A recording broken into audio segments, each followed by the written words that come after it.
Hello बच्चों, मैं सुनील कुमार आप सबको स्वागत करता हूँ अपने इस यूट्यूब चैनल पर। आज मैंने जो क्लास में होमवर्क दिया था, एक क्वेश्चन था जिसका नाम था विवाह। विवाह क्या है? विवाह क्या है? वर्णन करें। वर्णन करें, ये प्रश्न था जो होमवर्क में दिए थे कि विवाह क्या है, वर्णन करें। ये आपके इतिहास के तीसरे चैप्टर का प्रश्न है जो दीर्घ उत्तरीय में पूछता है। देखिए, वास्तव में विवाह जो होता है, प्राचीन काल में जो संस्कार होते थे 16 संस्कार, उस 16 संस्कार में सबसे पवित्र और महत्वपूर्ण संस्कार जो है वह विवाह संस्कार के रूप में होता है। इसके साथ मनुष्य वास्तव में गृहस्थ जीवन में प्रवेश करता है। विवाह जिसका शाब्दिक अर्थ होता है वधू को वर के द्वारा अपने घर ले जाना या वधू को वर के घर पहुंचाना। विवाह दो शब्द, विवाह जो है ये विवाह दो शब्द, विवाह दो शब्द, वि उपसर्ग और संस्कृत के एक शब्द होता है वह, इसका मतलब होता है ढूंढना। ठीक है, विवाह दो शब्द, एगो वि उपसर्ग है और एक वह क्या है, धातु है। इस दोनों से मिलकर बना है, जिसका शाब्दिक अर्थ होता है क्या है कि वधू को अपने घर ले जाना या पहुंचाना। ठीक है, चलिए, और हम जब बात करते हैं आपकी किताब के अनुसार बात करते हैं तो विवाह का उल्लेख महाभारत, जिसकी रचना लगभग 500 ईसा पूर्व से 500 ईस्वी के बीच हुई है। उससे पहले मनुस्मृति की बात करें, 200 ईसा पूर्व से 200 ईस्वी के बीच हुई मनुस्मृति में भी विवाह का वर्णन 8 रूप में मिलता है।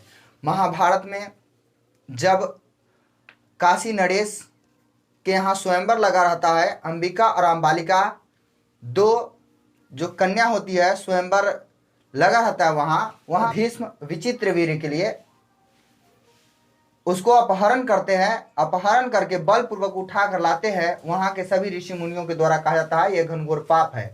तब उन्होंने महाभारत के आदि पर्व के, महाभारत के कैमे पर्व, आदि पर्व, आदि पर्व, आदि पर्व,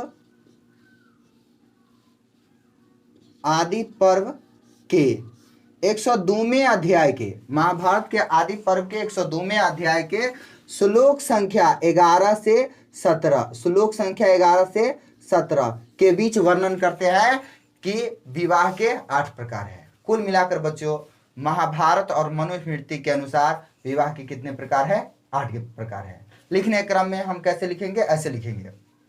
विवाह सबसे पवित्र संस्कार माना जाता है।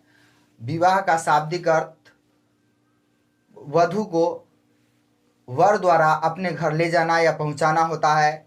मनुस्मृति और महाभारत के अनुसार विवाह के 8 प्रकार है जो निम्नलिखित है या जो इस प्रकार है। ठीक है, चलिए, पहला विवाह ब्रह्म विवाह। सर्वोत्तम विवाह, विवाहों में सबसे उत्तम ब्रह्म विवाह को माना जाता था।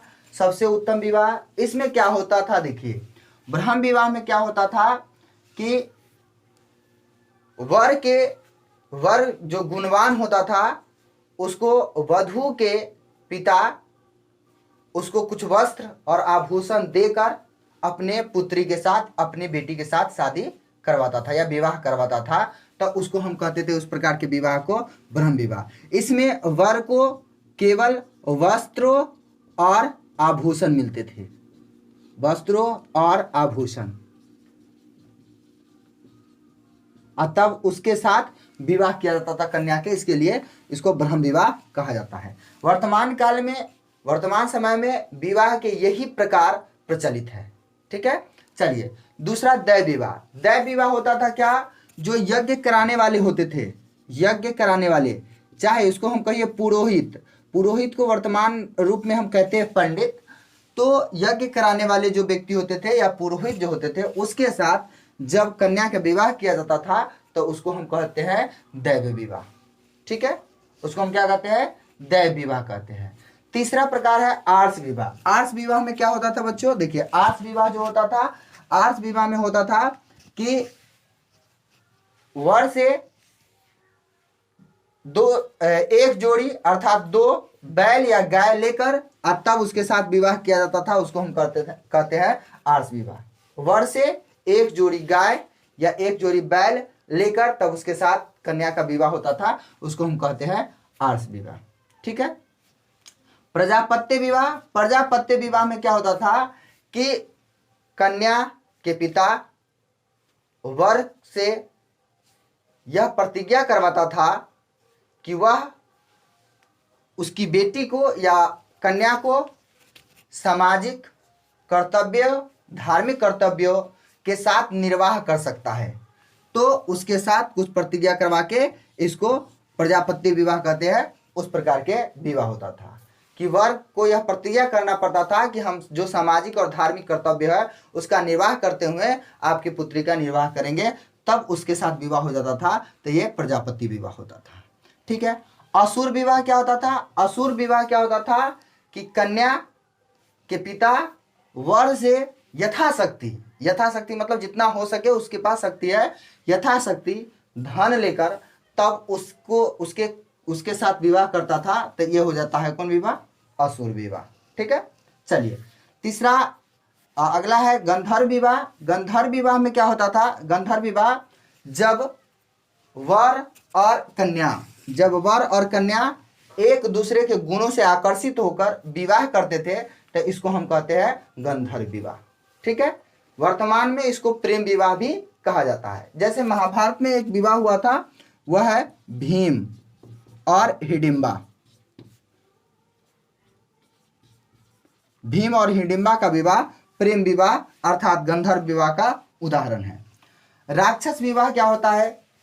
जब किसी कन्या को बलपूर्वक उठाकर या अपहरण करके ले आकर उसके साथ जो विवाह कराया जाता है उसको हम राक्षस विवाह कहते हैं। राक्षस की तरह उठाकर ले आता है और उससे जो विवाह करता है, विवाह करवाता है, तो उसको हम क्या कहते हैं? राक्षस विवाह। महाभारत में विचित्र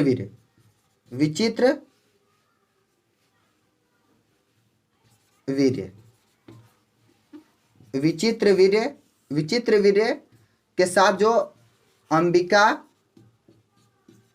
और अंबालिका का विवाह जो भीष्म करवाया था, इसी प्रकार की विवाह है, राक्षस विवाह के श्रेणी में आता है। ठीक है। 8वां है पिशाच विवाह। इसमें कोई पागल, मदमस्त या अचेतन अवस्था में रहने वाली कन्या के साथ संभोग कर अर्थात संबंध बनाकर विवाह करता था, उसको हम कहते हैं पिशाच विवाह। सबसे खराब विवाह के श्रेणी यही माना जाता था, पिशाच विवाह। जब किसी मदमस्त, पागल लड़की के साथ संबंध बनाकर या संभोग करके विवाह करता था, तो उसको हम पिशाच विवाह के श्रेणी में रखते थे। ठीक है। इसके अलावा महाभारत में ये 8 प्रकार के विवाह, इसके अलावा भी कुछ अन्य प्रकार है विवाह, जैसे अंतर्विवाह। अंतर्विवाह में क्या होता है? जब एक गोत्र के लोग अपने ही गोत्र में विवाह करते हैं, तो उसको हम कहते हैं अंतर्विवाह। ठीक है। और बहिर्विवाह, जब एक गोत्र से दूसरे गोत्र में विवाह किया जाता है, तो उसको हम क्या कहते हैं? बहिर्विवाह।